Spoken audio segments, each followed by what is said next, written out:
Hello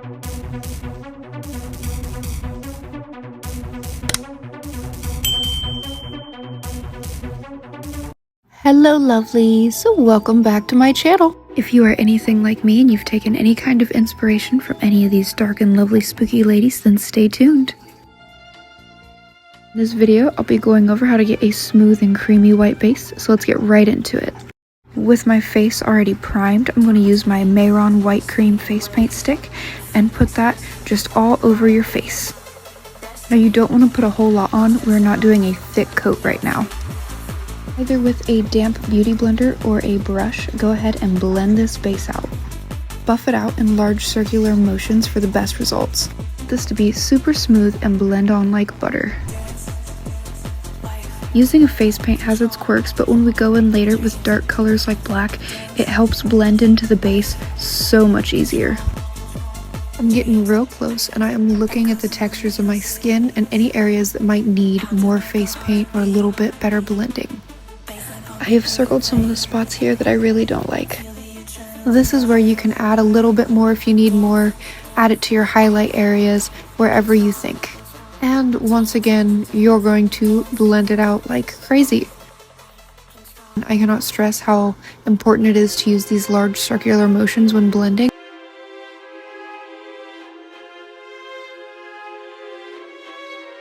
Okay, these bags, let's be real, they won't truly go away, but I can at least try to hide them, so I'm going to do so. Now, going in with a white or a translucent setting powder, whichever you prefer, you're going to smack this down all over your face.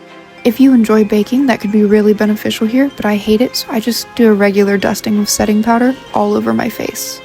Absolutely love this Wet n Wild contour kit. Using a medium to light gray, I'll grab a hold of my angled brush and squeeze it together to pinch it tightly like a fan brush if I want a sharper contour, but I will leave it large and fluffy if I want a looser contour. Another tip, you can use a straight edge to create a solid sharp line for your contour coming from the base of your ear pointing towards your mouth. When using black or gray, go very lightly with your nose because it will get very muddy and take over really quickly. My nose contour normally does somewhat take over for me, so to fix this, I just use the same brush with a little bit of leftover product, and I will brush down the center of my nose and around the sides of it if there's a little bit too much caked up. If your nose still isn't right, feel free to shape it and add more grays and whites to get it where you're wanting it to look. Nose is already kind of button shaped, so I just go ahead and use makeup to enhance the natural button shape of my nose.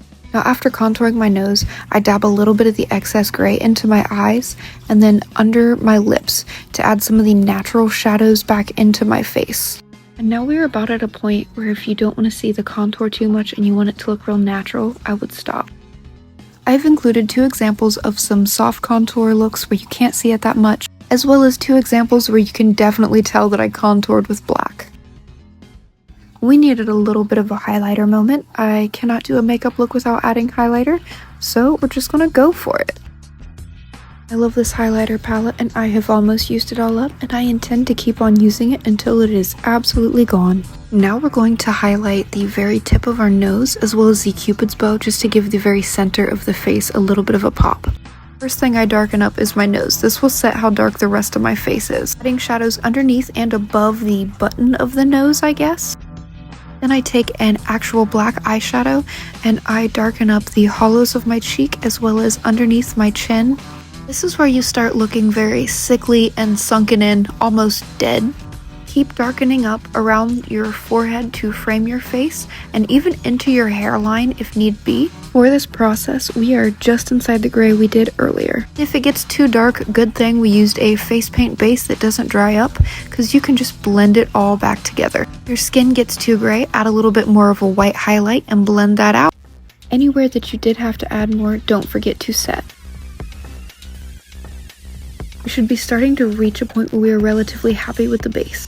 Now our only issue is that our skin color is not actually this pale.